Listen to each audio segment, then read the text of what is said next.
Hey everyone, it's John here from RPO Bay Adelaide, back with another video, and this video is going to be the series preview for the Columbus Blue Jackets and the Toronto Maple Leafs, and I want to get right into it, and I want to do the series preview a little different because I'm going to make another video kind of breaking down some X factors for this series, and I might have a special guest, and I'm going to be making another video for the Blue Jackets case on why they could potentially win this series.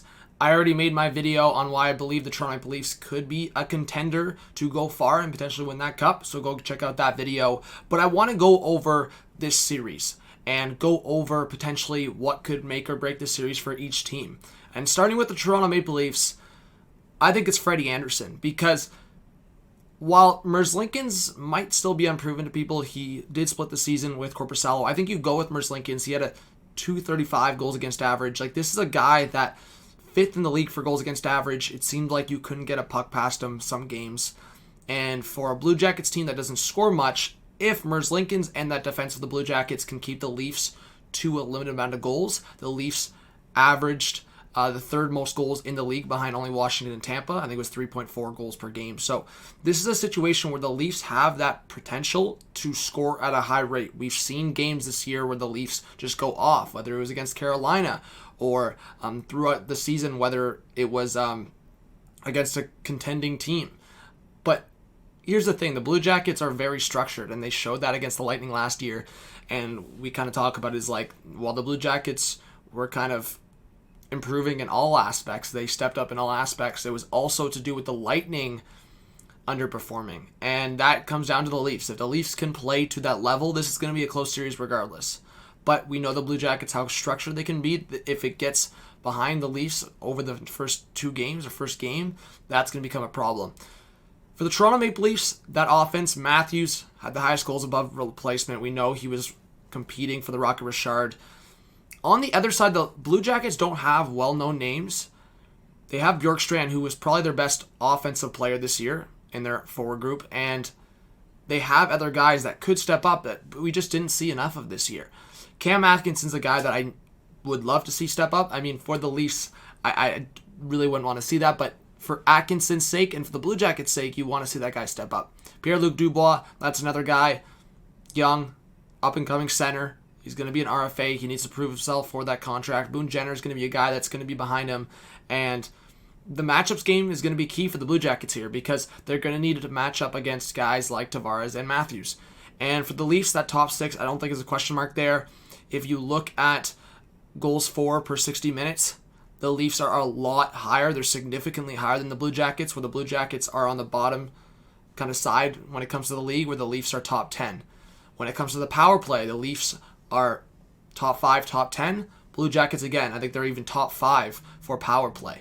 So that's going to be key for the Leafs because the Blue Jackets can do whatever they want in a structure sense, but if the Leafs are scoring 4 goals per game or 3 goals and play somewhat of a decent defensive game, and like I said, Frederik Andersen, if Andersen is that X factor and keep the Blue Jackets to those 2 or 3 goals, the Leafs have a very good chance of winning this series.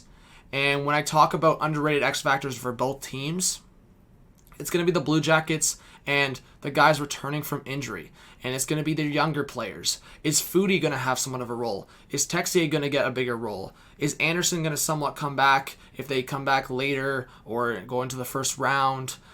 Is a guy like Riley Nash going to have somewhat of a role in that bottom 6, as we've seen with Boston, as we've seen with Columbus?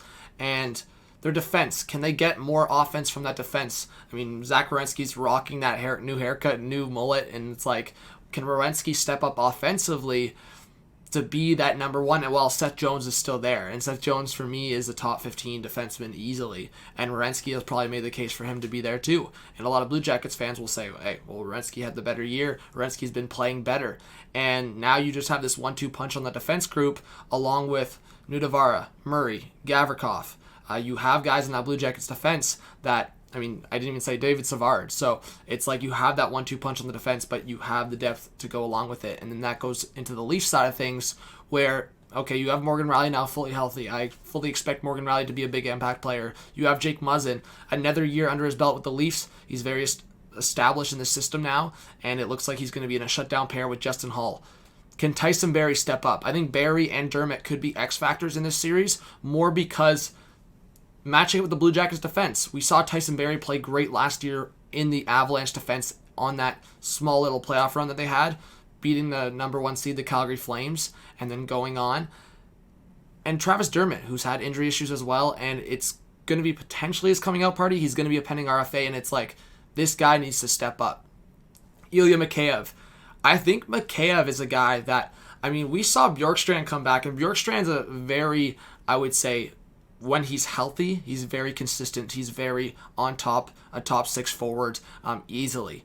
You could argue at some points he looks like a top line forward. Maybe that's a hot take, but the Blue Jackets just don't have those offensive guys.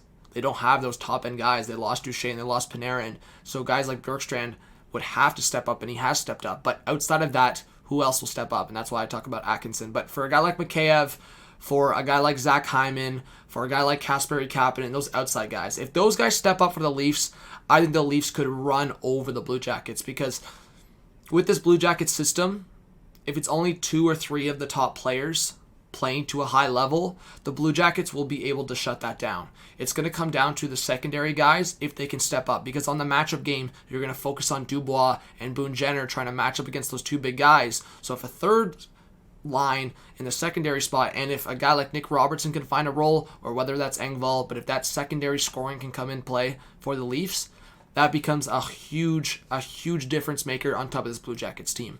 Not only could the Leafs defense be somewhat mediocre, or even be beyond that, because people crap on the Leafs defense all the time, but if you look at the team, if you look at the defense on the surface, while the numbers were not great, Anderson's numbers were not great, the ceiling for this defense and the ceiling for the goaltending for the Leafs could be a lot higher.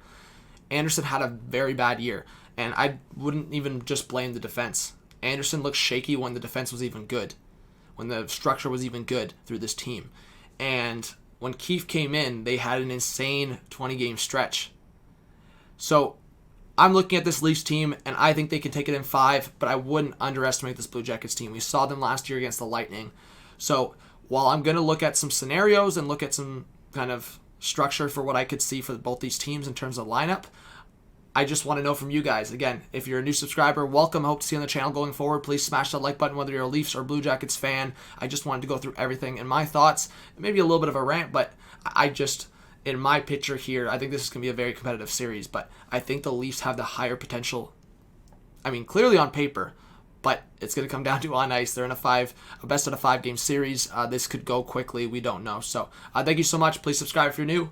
Smash that like button, leave your thoughts in the comment section below. Let's look at some lineup options for both teams. So just quickly looking at this lineup for the Blue Jackets, Texier, Dubois, Bjorkstrand. That's a very good line. Does that line match up well against the Leafs lines, though? And can that line be as effective? We've seen Bjorkstrand play very well. Texier can be an impact player, and Dubois, we know how good Dubois can be. After that, that becomes even more questions for the Blue Jackets. And you have, I would say, a line that can be more defensively sound in Jenner, Foligno, and you have Foodie coming into the picture. And I wonder if they're going to shift that around. And we talked about Riley Nash's experience. That second line for me is a huge X factor. Whether Wenberg can step up, whether Atkinson can step up. And Nyquist actually had a good year. I feel like no one talks about Nyquist. I mean, I feel like I haven't talked about Nyquist enough. Nyquist had a decent year. That second line is going to be a huge X factor for the Blue Jackets if they can step up in this play-in round series. So when I look at this Blue Jackets team, it's not sexy offensively at all. It's not. But in terms of Atkinson, Bjorkstrand, Nyquist, guys that can put the puck in the back of the net, Dubois, we know what he can do in terms of his size, in terms of his overall ability. Wenberg's just a huge question mark. Jenner, we'll see if he can get into that matchup game. Texier, Foodie, more skill there. And then Foligno, obviously a leader there. So Bemstrom, Robinson, I think that's something you see. Stenlin's another guy that could maybe jump in. Shore as well. So we'll see for the Blue Jackets. Leafs lineup here. The only thing I might change, and again, this is such a debate right now in Leafs land, and is Engvall going to be in the lineup? Is he maybe on that 4th line spot instead of Gauthier, or maybe Spezza on that 4th line center spot? Nick Robertson, is he there? Is he not? I like that Leafs top 6. I actually like the potential of Nylander being on his off wing. I really like, and Hyman's actually a right shot. I mean, a lot of people forget that, and I actually like Hyman on that right side. Nylander has the skill and the ability to cut in like that, and we see Matthews and Nylander shifting all the time. Nylander ends up on the right side sometimes, so it's like them framing it up like that, and then Mikheyev, Tavares, Marner. I would even love to see sometimes Marner on that left side, Nylander maybe shifting, having that skilled line together. And then the third line, I've talked about it, whether Robertson's there, Engvall is there, that line can be a big X factor in terms of that secondary. And that fourth line, I mean, Clifford, can he bring some grit? Can Hyman bring some grit? Mikheyev looks like he's ready to use his size again and maybe score some goals, obviously. But no, I like this lineup for the Leafs. And just quickly on the defense side, because I think the Blue Jackets' defense is pretty set in stone. And for the Leafs' defense, it's like Ceci looks like he's still going to have somewhat of a decent role here. And I just don't like that. I've been very vocal about Ceci. We'll see. I just think Morgan Rielly coming back fully healthy. I want to see Morgan Rielly strive, and I don't know if he can fully do that with Ceci as a partner. I really don't. And maybe I'm wrong in that, and maybe Ceci finally steps up and is consistent and uses his body and actually can position himself well. Barry's going to be a huge X factor there if it's Barry and Dermott, and then along with Muzzin and Hull as the closeout of the pairings. Here's my thing. If it doesn't work out game one for the Leafs, which this is why I'm saying you have to start out right, but change it. It doesn't mean game two has to go the same. So if somehow it doesn't go right for the Leafs game one, and if Ceci has anything to do with it, you take Ceci out. You hope Dermott or Barry can find a bigger role and get one of them with Rielly.